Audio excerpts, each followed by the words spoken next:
चूँकि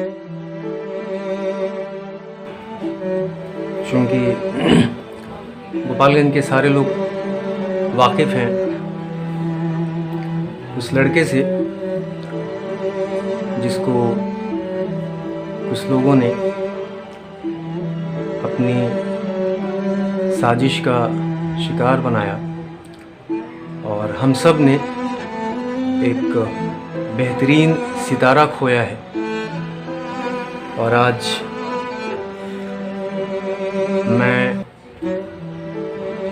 उसके घर में मौजूद हूँ, उसकी माँ के पास बैठा हूँ। हम सारे इंसान, हम सारे मर्द, हमारे बीच से अगर कोई जाता है तो शायद उतनी तकलीफ़ नहीं होती है जितनी कि एक माँ को होती है।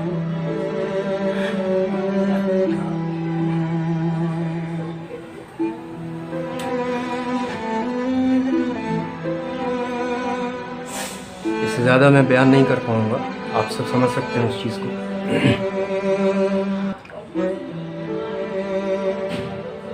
मुझे खुद पता नहीं कि मैं कैसे बात करूँगा, इसलिए क्योंकि मैंने अपना छोटा भाई भी खोया है। लेकिन आज ये एपिसोड, ये इंटरव्यू इसलिए शूट किया जा रहा है ताकि सिर्फ एक अहम की खातिर हमारे बीच से हमारा कोई एक फ़र्द, हमारा कोई एक फैमिली मेम्बर हमारे हाथ से ना निकल जाए, हम उसे खो ना दें, सिर्फ एक झूठी शान के लिए और एक झूठी अहम के लिए जिसकी वजह से हमने खोया है उसे।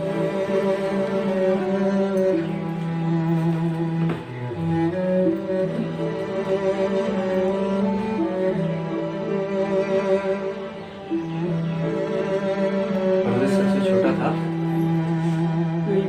छोटा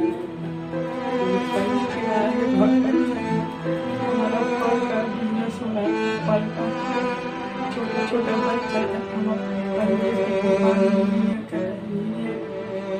बोले कि लड़का 10 वर्ष का बहुत तेज लड़का था, पढ़ने में लिखने में हर बात में तेज, सबको बात मानता है, माँ बाप को सबको लेकर चलता है। जब बाबू हमारा आया था इंजीनियर बन के, तेरे बाप के कोरोना हो गया, गोरखपुर से लेकर पटना गया, पटना रेफर करके कलकत्ता गया। कलकत्ता में इतना ना पैसा लगा, पहले पटना में ज़्यादा पैसा लगा, कलकत्ता से नहीं पैसा लगा।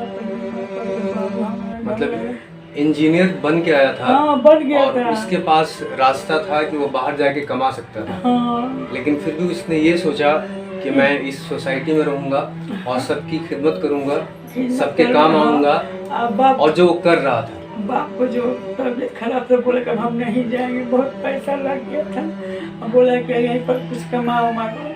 और वही था भाई जो तो छोटा छोटा था भाई, उसको पढ़ाने लिखाने में, हम पढ़ाएंगे लिखाएंगे।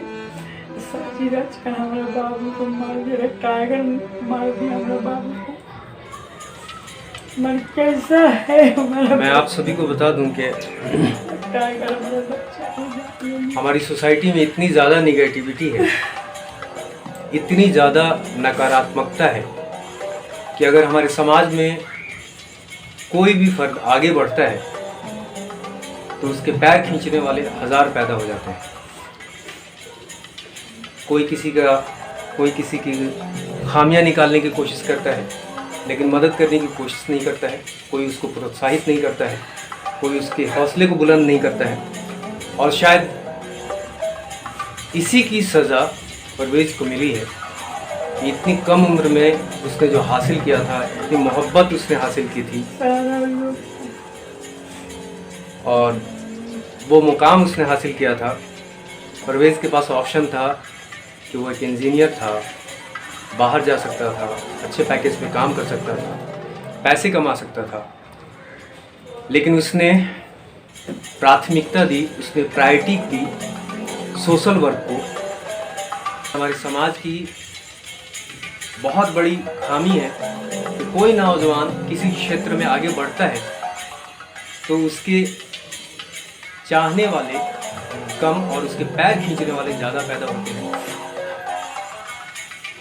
कम उम्र का लड़का था, और उसके 2-3 फील्ड्स थे, 2-3 क्षेत्रों में वो अपने पैर जमा रहा था और शायद उसकी कामयाबी, उसकी तरक्की ही उसकी साजिश और उसकी मौत का सबब बनी। इस चीज़ को हम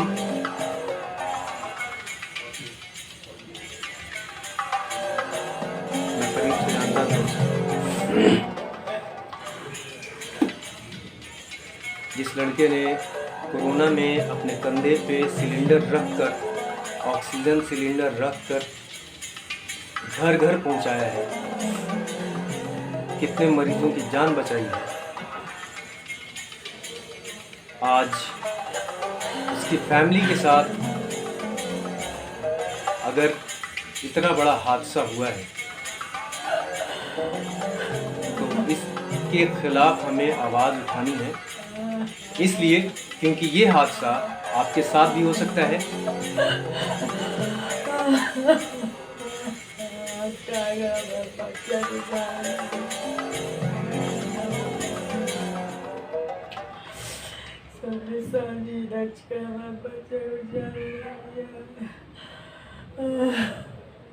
या अल्लाह,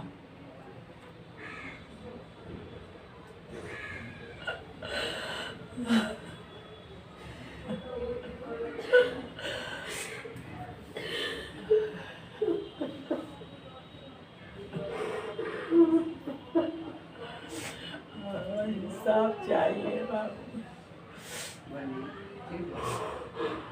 इंसाफ चाहिए।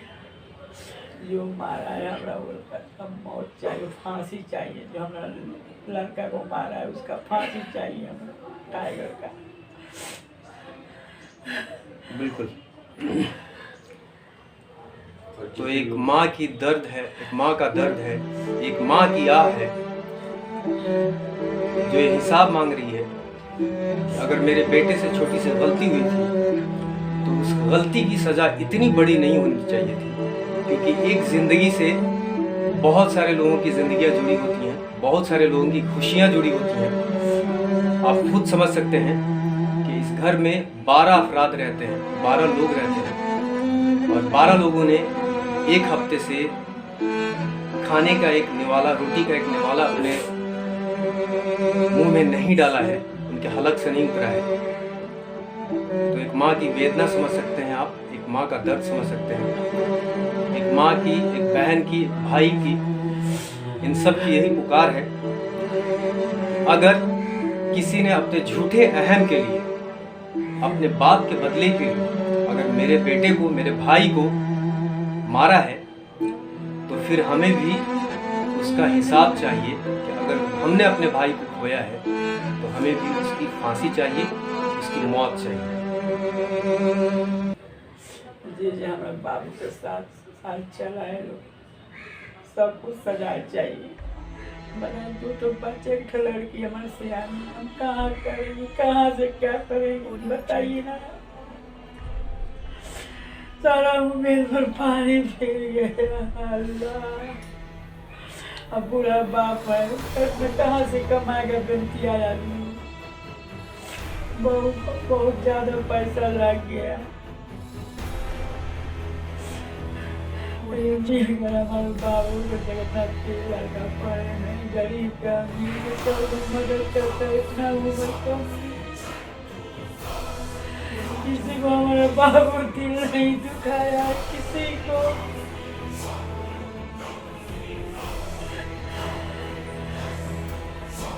धोखा से बोला कर बेटा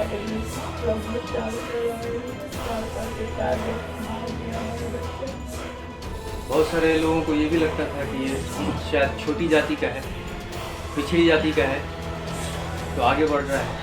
हाँ, तो इसलिए भी जलन थी, बहुत जलन थी, बहुत। कैसे ही आगे पढ़ लिख के तेज हो गया। मैं आप सबको बता दूं कि हिंदुस्तान में हमारी संस्कृति और हमारी सभ्यता पे एक सबसे बड़ा दाग ये है, एक सबसे बड़ा जख्म ये है कि हमारे समाज में लोग जातिवाद को पालने में पालते हैं, उसे खिलाते हैं, उसे पिलाते हैं और फिर उसे मौत का घाट उतारते हैं। और एक परंपरा है जो हमारे समाज में ऊंची जाति के लोग और संपन्न लोग इसे पाल रहे हैं और इसकी सज़ा निचली पिछड़ी जाति के लोग भुगत रहे हैं।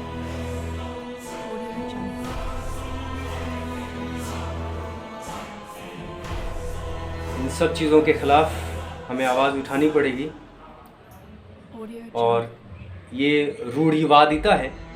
हैरत होती है उन लोगों पे जो पढ़ने लिखने के बावजूद भी इस चीज़ को मानते हैं। उनसे ये चीज़ बर्दाश्त नहीं होती है कि एक पिछड़ी जाति का लड़का या लड़की कैसे डॉक्टर बन गया, कैसे इंजीनियर बन गया, कैसे आईएएस बन गया, कैसे आईपीएस बन गया, कैसे एमएलए बन गया। ये चीज़ बर्दाश्त नहीं होती है और ये चीज़ हमें स्वीकार करनी पड़ेगी कि हमारे समाज में सिर्फ इसी नकारात्मकता की वजह से हमने एक नौजवान, एक सितारा और एक बेहतरीन गोपालगंज का मुस्तकबिल अपने हाथों से खो दिया। अब फैसला आप लोगों के हाथों में है, गोपालगंज के लोगों के हाथों में है कि क्या वो इस प्रथा को, इस परंपरा को, इस रिवाज को आगे की तरफ बढ़ाना चाहते हैं। और अगर आगे की तरफ बढ़ाना चाहते हैं तो यकीन मानिए कि आप अपना विनाश खुद तैयार कर रहे हैं और इसकी सज़ा भी सिर्फ एक को नहीं, पूरे समाज को भुगतनी पड़ेगी। इसी के साथ मैं अपनी बात यहीं ख़त्म करता हूँ। अम्मी कुछ आखिरी बात कहेंगी आपको?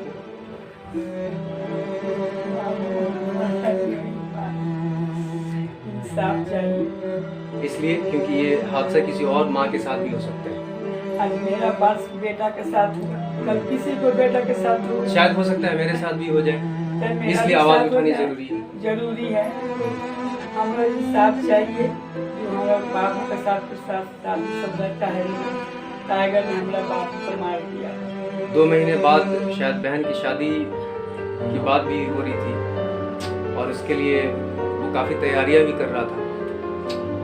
वही लड़का था कि सब हम लोग घर का खर्चा बर्चा, देखभाल, दुख, बीमारी, सब कुछ हमारा बाबू भाई से अपने पर लेकर चल रहा है। किसी को देखा नहीं गया, हमारा बाबू को आगे बढ़ गरीब आदमी क्या है, तो फल का दुकान है, क्या है हमारा, वैसे हमारा बाप पढ़ लिख कर बोले हमारा इंजीनियर में बाबू कर लिया।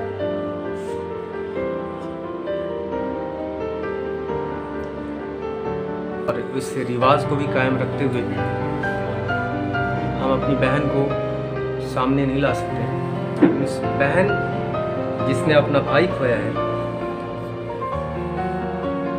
उसकी क्या मांग है वो मैं आप लोगों को सुनाना चाहूँगा।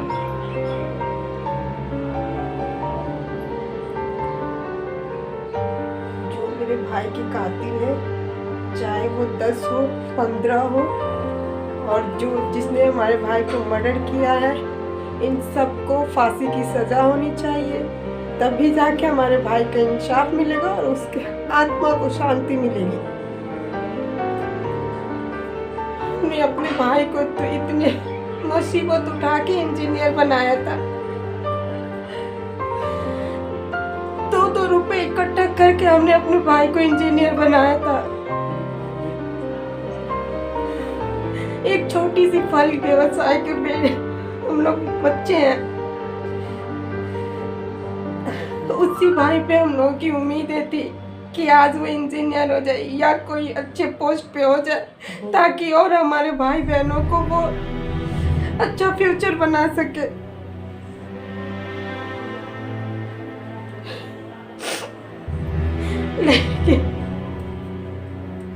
लेकिन दुश्मनों ने उसे खत्म कर दिया, उसकी तरक्की।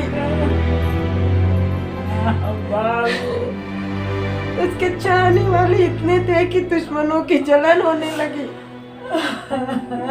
और उसे अपने रास्ते से साफ कर दिया।